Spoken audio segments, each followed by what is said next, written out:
Yeah. Where I became. Yeah, all the time. How would you encourage somebody like that? That's a really common one too, especially for, anybody that grew up in the church, and then, on a Sunday morning, they'll have somebody come in and give their testimony about how they were, Mob boss. yeah, some mob boss, or like, they grew up in this crazy home, or they were an orphan, or, they got left on the streets, they were an alcoholic, drugs, sexual addiction, any of it.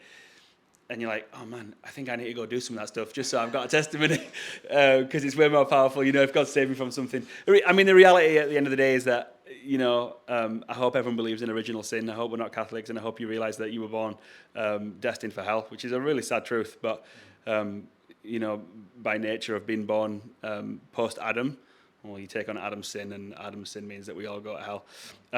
There's no level of separation that's different between this person who's got this crazy good testimony and has been saved from all of these afflictions and addictions and all these other things, versus the person that was born in $1 million home with, parents have both got a car and everything's perfect and 3 meals a day and they go on vacations.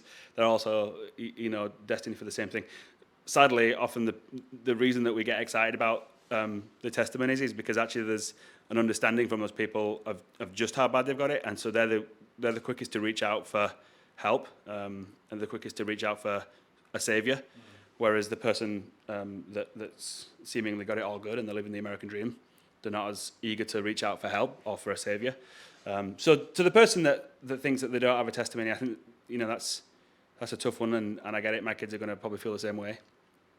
But the testimony is that God saves sinners through Jesus from a life in hell.